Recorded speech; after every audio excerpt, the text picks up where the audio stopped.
Hello दोस्तों। आज चलो तो अब हम आज का न्यूज़पेपर एनालिसिस शुरू करते हैं। तो आज का इस समय का इंडिया का जो सबसे बड़ा सिचुएशन है वो इंडो चाइना रिलेशनशिप को लेकर है। तो उस पर एक बड़ी न्यूज़ है। अभी 2 घंटे पहले हमारा ये इंडियन एक्सप्रेस न्यूज़ को हम ब्रीफ करते हैं। तो देखते हैं कि क्या डेवलपमेंट हुई है। लेटेस्ट डेवलपमेंट हुई है कि देखिए यहाँ पे क्या लिखा है कि Pangong on the ball again China's claim India fired warning shot. तो एक्चुअली हुआ क्या है कि मे बी कि रात में या कभी रात में मंडे नाइट में यहाँ पे देखिए लिखा है Monday night with the troop with the Chinese PLA claim that the Indian troop had fired warning shot prompting it to take counter measure to stabilise the situation on the ground. तो मतलब किसी हमारे troops ने क्या किया है ना कि वो उनको रोकने के चक्कर में उसने एक वार्निंग शॉट मतलब कि एक हवाई फायरिंग कर दी है। तो उसकी वजह से मतलब टेंशन थोड़ी सी बढ़ गई है। There was no immediate response from the Indian army on the ministry of defence. ठीक है, तो मतलब ना तो मिनिस्ट्री ऑफ डिफेंस ने कोई रिस्पांस दिया है इसको लेकर, ना कि इंडियन आर्मी ने। तो इसके बाद फिर क्या हुआ कि वहाँ का जो इन द स्टेटमेंट कॉर्नल जंग सुई जो है सुईली जो है वहाँ का, वो एक कर्नल है वहाँ का, वो और स्पोक्स पर्सन है वो PLA का जो वेस्टर्न थिएटर कमांड का।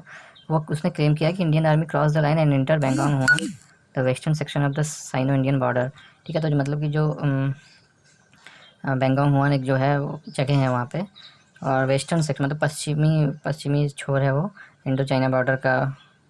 And the Indian action seriously violated the relevant agreement. मतलब अभी जो हम एग्रीमेंट में बढ़ रहे हैं उसके लिए ये सीरियसली वायलेटेड करते हैं ये इसका मतलब हमारे जो पर्सनल का है वो हरकत है। An agreement between China and India pushing up regional tension and easily causing misunderstanding and misjudgement. मतलब इनका कहने का मतलब है ये जो स्पोक्स पर्सन ने PLA की तो कि इस हरकत से हमारे हम जो बातचीत कर रहे हैं वो खतरे में पड़ सकता है, मतलब खटाई में पड़ सकता है।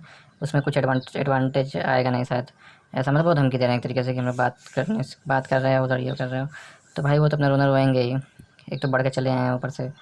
तो फिर ठीक है, उसके बाद देखो क्या होता है ना कि ये तो हमारी रही बात है। उसके बाद नीचे देखते हैं कि तो इसमें उन्होंने मांग किया है ना कि इंडियन आर्मी अपने ट्रूप्स को इन्वेस्टिगेट करे और punish personal who fire shoot the ensure that the similar incident do not occur again. मतलब उन्होंने मांग की है कि जिस पर्सनल ने भी इसको किया है उस वो क्या करे कि इंडियन आर्मी उसको पनिश करे और उसको वहाँ से हटा दे फायर्ड जिसने कि उसने ये फायर शॉट किया है, ताकि ये इंसिडेंट फिर से ना हो। तो वो अपना एक मांग रहे हैं, उनकी एक डिमांड है।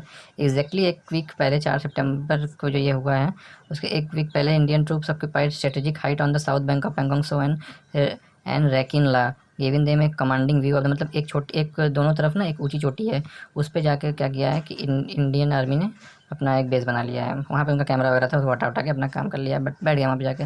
तो एक स्ट्रेटेजिक बढ़त उनको मिली थी। On September 4 army chief general MM Naravane while reviewing operational preparation in eastern Ladakh. मतलब वो नरवणे हमारे जो चीफ जनरल हैं आर्मी के, वो गए थे वहाँ LAC पे और उन्होंने देखा और उन्होंने ये एक्सेप्ट किया, बोला कि situation along the LAC was tense. मतलब है तो मतलब टेंशन का माहौल है, मतलब कुछ सब कुछ अच्छा चल रहा है, ऐसा कुछ है नहीं। तो यही सब है। तो अब हम ये देख लिए ना, तो अब इसके बाद हम एक काम करते हैं, देखते हैं कि चाइना का जो ऑफिशियल न्यूज़ चैनल है क्या नाम है उसका, ग्लोबल टाइम्स, वो क्या कहता है ना। तो ग्लोबल टाइम्स देखते हैं एक बार। अभी हम ग्लोबल टाइम्स के पेज पे हैं और शायद डायरेक्ट, हाँ तो देखिए ये आज ही का है 8 सितंबर 2029 8:59 मतलब लगभग 3 बजे सुबह की ये न्यूज़ है कि China troops force to take counter measures against Indian military provocation. Military वहाँ का जो स्पोक्स पर्सन है उसने उन्होंने कहा कि चाइना फोर्सफुली ये क्लेम कर रहा है कि इंडियन मिलिट्री ने जो प्रोवोकेशन किया उसके खिलाफ एक्शन लिया जाए। तो अब वो अब ब्लेम कर रहा है एक तरीके से कि लाइक एज यूजुअल कि Indian troops again illegally cross the line of actual control and on Monday on and outrageously fired warning sound. मतलब ऐसे ही मतलब एक तो क्रॉस करके आया उसके बाद फिर फायर। तो ऐसा तो हो नहीं सकता कि हम क्रॉस करें हम ही फायर करें हवाई फायरिंग। तुमने कुछ ना कुछ तो किया होगा। तो वो चन के निकल के आएगी कुछ दिनों में कि क्या बात हुई थी। फिर Chinese troop were force to take counter measure to stabilise the situation. Chinese military spokesperson announce और ट्यूसडे। ठीक है, अभी की ये बात है कि उनको कुछ ना कुछ सिचुएशन लेना पड़ेगा, ऐसी कुछ बात कर रहे हैं वो। फिर यहाँ पे वो एलिगेशन कर लगा रहे हैं कि इंडियन ट्रूप्स ने ऐसा ऐसा किया वेस्टर्न थिएटर कमांड में, मतलब जो अभी इंडियन एक्सप्रेस में पड़ा हुआ था। फिर उसके बाद ये लिख रहे हैं कि the Indian side move seriously violated related agreement reached by both side. मतलब हम जो एग्रीमेंट में बढ़ रहे हैं both side Indian and China, वो उसके लिए ये सब खतरे की घंटी बता रहे हैं वो।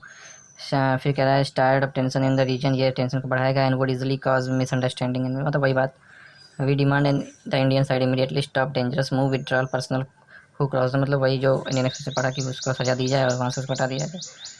तो फिर इसके बाद लास्ट में उसने कहा कि पीएलए जो है ना कि वो वेस्टर्न थिएटर का जो कमांड है उसको वो सख्ती से डटा हुआ है और अपने देश की संप्रभुता को कभी भी खंडित होने नहीं देगा। तो ये रहा। और उसके बाद मैंने न्यूयॉर्क टाइम्स खोला था, तो न्यूयॉर्क टाइम्स में ऐसा कुछ है नहीं आज के लिए। तो मतलब इन तीन चीज़ों का। और एक चीज़ मैंने देखा कि ये जो ग्लोबल टाइम्स है ना, ये फालतू का परेशान रहता है, क्योंकि इसने एक सेकंड इसमें ना छूट गया, मैं दिखाता हूँ आपको कि ग्लोबल टाइम्स में क्या हुआ है ना कि, रुकिए दिखाते हैं। इसमें क्या किया कि इसको सबसे टेंशन होती है, जापान अपना कुछ कर रहा है तो उसके लिए ये परेशान है। देखिए इंडियन यहाँ पे ये किया है ना, India Japan cooperation should not aim to contain Beijing. ठीक है, मतलब इनका कहने का मतलब है कि इंडिया और जापान का जो कोऑपरेशन है वो should not aim to contain Beijing. Despite Japanese prime minister Shinzo Abe sudden resignation, the Indo Japanese summit propose for September is likely to go ahead as plan. ठीक है, मतलब ये जो हमारा एक समिट होने वाला था इंडो इंडो जापान, वो सितंबर में होने वाला है। The important of the two countries clearly attach to meeting so that their eagerness to accelerate cooperation despite to spread of corona virus pandemic. तो इसका मतलब अब उससे भी ज़्यादा हो रही है कि भारत और जापान क्यों साथ आ रहे हैं, एक दूसरे से जुड़ रहे हैं, तो उससे भी प्रॉब्लम, मतलब इसको हर चीज़ में प्रॉब्लम है। तो यहाँ आप इस आर्टिकल को आप देख सकते हैं कि इसमें इसने बहुत लिखा है कि ठीक है, यहाँ पे देखिए लिखा है कि secondly any attempt to depend cooperation between India and Japan will be deeply influence by the US. इसका कहने का मतलब कि जो भी रिलेशनशिप बन रहा है वो यूएस की वजह से, इसको यूएस को कहीं ना कहीं खींच के लाने की इसकी पुरानी आदत। ठीक है, as a US most important partner in the Indo Pacific region. देखिए आज को मैं ये न्यूज़पेपर पढ़ के थोड़ा सा आश्चर्य हुआ, क्योंकि ये चाइना इंडो पैसिफिक मानता नहीं था, वो एशिया पैसिफिक मानता था। ठीक है, और एशिया पैसिफिक नहीं, वो क्या कहते हैं, हाँ एशिया पैसिफिक। तो अब इंडो पैसिफिक का नाम यूएस ने दिया, तो आज वो ऐसे बोल रहा है, कभी कभी इसको कंडेम करता है काफ़ी। India will welcome by the US but the Trump administration will angle of for any such cooperation to be carried out within a framework dictated by Washington and US led policy will inevitable hinder hinder such a cooperation. मतलब वही दोषारोपण की ऐसी बात है। और last में कह रहा है कि and lastly both India and Japan is general desire a good relationship with China. मतलब अब इसका ये बता रहा है कि इंडिया और जापान की जनरल जो ख्वाब है वो कि ये चाइना से अच्छी रिलेशनशिप हो, पता नहीं कैसे इसको ऐसा लगता है। Rather than the complete severance of their economic ties, although Japan and India have strengthened their precautions against China, neither country can bear the result of a complete deterioration of the relation. China is one of the Japan and India's largest economic partner, and the recovery and development of the two Asian economic need better cooperation with China. अब मतलब एक तरीके से देख रहे हैं, मतलब अब क्योंकि इंडिया अपना एक गठबंधन बना रहा है ऑस्ट्रेलिया से, जापान से, यूएस से, तो अब चाइना को समझ में आ रहा है कि हम अलग थकना पड़ जाए, हमारी इकोनॉमिक भाई धक्का तो पड़ेगा। ठीक है कि 21 में मतलब सॉरी 12 to 14 ट्रिलियन डॉलर का तुम इकोनॉमी हो, लेकिन हो तो हमारी और एशिया के आसपास के पड़ोसी देश की वजह से। यार अगर तुम्हारे व्यापार ठप हो जाएंगे, हम लोग अगर तुम्हारे साथ सब खरीदना बंद हो जाए लाइक, तो नुकसान होगा ना।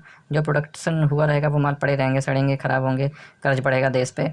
तो इन सब चीज़ों को ध्यान में रख के अब चाइना का कुछ रुख थोड़ा सा नरम पड़ा है, तो वही है। तो यही दोनों न्यूज़ थी, आपसे डिस्कस करना था। ठीक है, तो थैंक यू इसको सुनने के लिए, और अच्छा लगे तो प्लीज़ शेयर करिएगा, और जो भी कमी लगे उसके लिए कमेंट करिएगा ना। थैंक्स।